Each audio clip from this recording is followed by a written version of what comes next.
मित्रों, जय श्री कृष्ण। क्या आप जानते हैं कि दुर्गा पूजा और नवरात्रि का असली आध्यात्मिक रहस्य क्या है?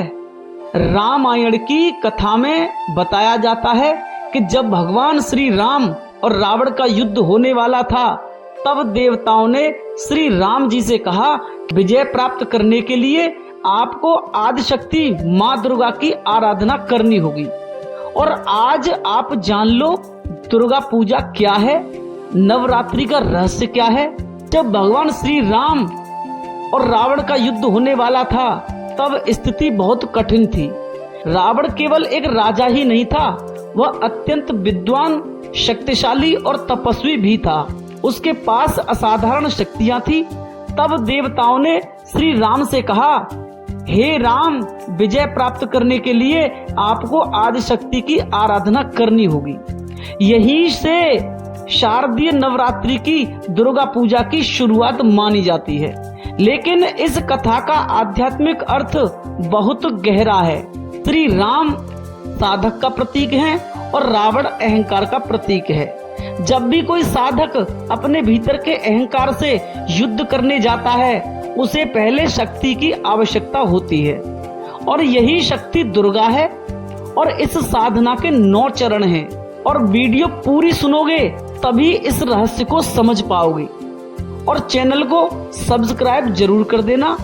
सबसे पहले भगवान श्री राम ने युद्ध से पहले संकल्प लिया। उन्होंने मन में यह निश्चय किया कि मैं इस युद्ध को केवल विजय के लिए नहीं, बल्कि धर्म की स्थापना के लिए कर रहा हूँ। उन्होंने मन में निश्चय किया कि मैं इस युद्ध को केवल विजय के लिए नहीं कर रहा, बल्कि धर्म की स्थापना के लिए कर रहा हूँ। यहाँ आध्यात्मिक अर्थ यह है कि साधना की शुरुआत हमेशा संकल्प से होती है। जब तक मनुष्य यह निर्णय नहीं करता कि अब मैं सत्य के मार्ग पर चलूंगा, तब तक कोई साधना शुरू नहीं होती। देवी की प्रतिमा स्थापित करना। श्री राम ने समुद्र के किनारे देवी दुर्गा की प्रतिमा स्थापित की।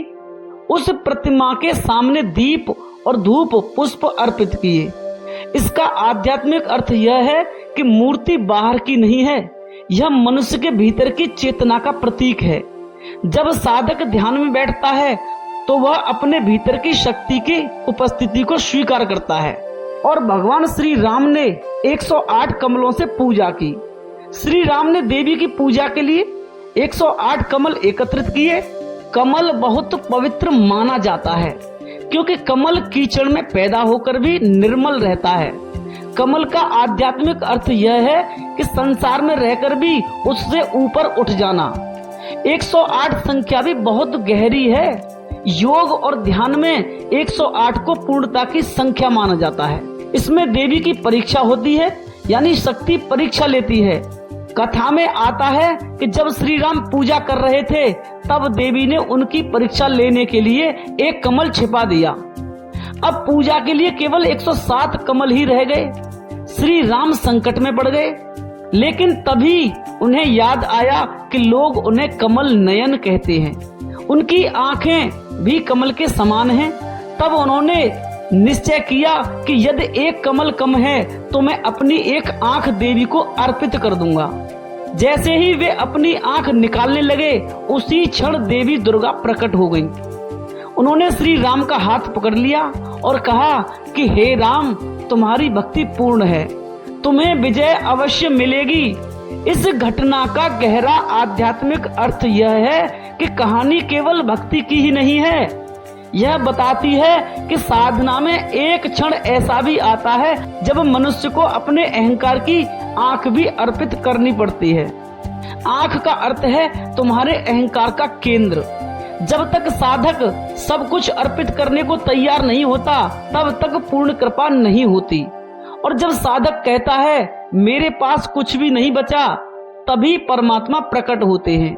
यही श्री राम को शक्ति का आशीर्वाद मिला।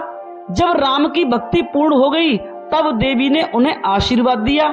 उसके बाद ही रावण का वध संभव हुआ। इसलिए विजयदशमी को असत्य पर सत्य की विजय का पर्व माना जाता है। इस कथा का अंतिम आध्यात्मिक रहस्य यही है कि श्री राम की पूजा का अर्थ यह नहीं कि उन्होंने देवी को प्रसन्न किया, इसका अर्थ यह है कि उन्होंने अपने भीतर की शक्ति को जागृत किया, और जब शक्ति जागृत हो जाती है तब कोई भी रावण अधिक समय तक जीवित नहीं रह सकता, अधिक समय तक नहीं टिक सकता, क्योंकि रावण बाहर नहीं है, रावण मनुष्य के भीतर का अहंकार है और दुर्गा उसी अहंकार का अंत करने वाली शक्ति है। और मित्रों, अब हम समझेंगे शक्ति का जागरण यानी नवरात्रि का आंतरिक विज्ञान। तुमने देखा होगा कि जब भी नवरात्रि आती है लोग देवी की मूर्ति स्थापित करते हैं, पूजा करते हैं, उपवास रखते हैं, लेकिन अगर गहराई से देखा जाए तो नवरात्रि केवल एक धार्मिक पर्व नहीं है, यह मनुष्य की आंतरिक यात्रा का संकेत है। धर्म का वास्तविक अर्थ है बाहरी पूजा नहीं बल्कि भीतर की जागृति। और दुर्गा कोई बाहर बैठी देवी ही नहीं है, दुर्गा मनुष्य के भीतर सोई हुई चेतना की शक्ति का नाम है। मनुष्य के भीतर दो अवस्थाएं होती हैं, एक अवस्था अज्ञान की होती है, दूसरी अवस्था जागरण की होती है। जब मनुष्य अज्ञान में जीता है तो वह भय, क्रोध, ईर्ष्या, लोभ और अहंकार में उलझ जाता है। यही उसके भीतर के राक्षस हैं, जैसे महिषासुर, शुंभ, निशुंभ, चंड और मुंड। ये केवल पौराणिक पात्र नहीं हैं, ये मनुष्य के भीतर के मनोवैज्ञानिक प्रतीक हैं। महिषासुर का अर्थ है जड़ता और पशुता। जब मनुष्य केवल भोग में जीता है, केवल शरीर की इच्छाओं में उलझा रहता है, तब वह महिषासुर की अवस्था में होता है और तब जीवन में अंधकार बढ़ जाता है। इसी अंधकार को समाप्त करने के लिए शक्ति का जन्म होता है, यही दुर्गा का प्रकट होना है। नवरात्रि का अर्थ है 9 रातें, रात का अर्थ है अंधकार और साधना का अर्थ है उस अंधकार में जागना। लेकिन साधना केवल अंधकार में ही शुरू होती है, क्योंकि जब तक मनुष्य अपने भीतर के अंधकार को नहीं देखता तब तक प्रकाश की खोज शुरू ही नहीं होती। और नवरात्रि हमें यही सिखाती है कि पहले अपने भीतर झांको, देखो कि तुम्हारे भीतर कौन कौन से राक्षस बैठे हैं। क्या तुम्हारे भीतर अहंकार है? क्या तुम्हारे भीतर ईर्ष्या है? क्या तुम्हारे भीतर भय है? अगर ये सब हैं तो समझ लो कि महिषासुर अभी जीवित है, और जब तक महिषासुर जीवित है तब तक दुर्गा जागृत नहीं हो सकती। दुर्गा का जन्म तब होता है जब मनुष्य निर्णय करता है कि अब वह अज्ञान में नहीं जिएगा। और पुराणों में एक सुंदर कथा आती है, जब देवता महिषासुर से हार गए तब उन्होंने अपनी सारी शक्तियों को एक साथ किया, उन सभी शक्तियों के मिलन से दुर्गा प्रकट हुई। इस कथा का गहरा अर्थ है कि मनुष्य के भीतर भी बहुत सारी बिखरी हुई शक्तियां होती हैं। मन एक तरफ भाग रहा है, भावनाएं दूसरी तरफ भाग रही हैं, इच्छाएं तीसरी तरफ भाग रही हैं। जब तक ये शक्तियां बिखरी रहती हैं मनुष्य कमजोर रहता है, लेकिन जब ध्यान के द्वारा ये सारी शक्तियां एक केंद्र पर आ जाती हैं तब भीतर दुर्गा का जन्म होता है। दुर्गा का अर्थ ही है कि अजेय शक्ति। नवरात्रि का पहला चरण यही है कि मनुष्य अपने भीतर की ऊर्जा को पहचानना शुरू करे। इसलिए इन दिनों उपवास रखा जाता है। उपवास का वास्तविक अर्थ भूखा रहना नहीं है, उपवास का अर्थ है अपने पास बैठना। उपवास इसका मतलब है अपने आत्मा के पास रहना। जब मनुष्य थोड़ी देर के लिए अहंकार की भागदौड़ से दूर होता है तब उसे पहली बार अपने भीतर की आवाज सुनाई देती है, और वही आवाज धीरे धीरे शक्ति को जगाने लगती है। नवरात्रि की साधना में देवी के 9 रूपों की पूजा होती है, लेकिन अगर इन्हें आध्यात्मिक दृष्टि से समझा जाए तो ये 9 रूप वास्तव में चेतना की ही अवस्थाएं हैं। पहली अवस्था है जागरण, जब मनुष्य पहली बार समझता है कि जीवन केवल भोग के लिए नहीं है। और दूसरी अवस्था है शुद्धि, जहां मनुष्य अपने भीतर के दोषों को देखना शुरू करता है। तीसरी अवस्था है साहस, जहां वह अपने भीतर के राक्षसों से लड़ने का निर्णय करता है कि सबसे बड़ा युद्ध बाहर नहीं भीतर होता है। कुरुक्षेत्र बाहर नहीं है, कुरुक्षेत्र मनुष्य का मन है, और उसी मन के युद्ध में दुर्गा प्रकट होती है। जब साधक अपने भीतर के अंधकार से लड़ता है तब धीरे धीरे उसके भीतर एक नई ऊर्जा जन्म लेने लगती है। वही ऊर्जा शक्ति है, इसलिए दुर्गा को शक्ति कहा जाता है। और जब शक्ति जागती है तब जीवन बदलने लगता है, इसी को कुंडलिनी शक्ति कहते हैं। लेकिन नवरात्रि का रहस्य अभी पूरा नहीं हुआ है, अभी असली युद्ध बाकी है, क्योंकि जब शक्ति जागती है तब अहंकार आखिरी प्रयास करता है और वही महिषासुर का अंतिम युद्ध है। उस युद्ध का रहस्य क्या है, यह समझना बहुत आवश्यक है कि महिषासुर का अंत अहंकार की मृत्यु है। नवरात्रि का दूसरा चरण साधना की गहराई का चरण है। साधक थोड़ी जागरूकता प्राप्त कर लेता है तब उसे लगता है कि अब वह बहुत आगे बढ़ गया है, लेकिन यही सबसे बड़ा खतरा पैदा होता है, क्योंकि अब अहंकार नया रूप ले लेता है। पहले अहंकार भोग में था, अब अहंकार साधना में आ जाता है। मनुष्य सोचने लगता है कि मैं बड़ा साधक हूँ, मैं बड़ा धार्मिक हूँ, मैं पूजा करता हूँ, लेकिन यह सबसे सूक्ष्म अहंकार है और यही असली महिषासुर है।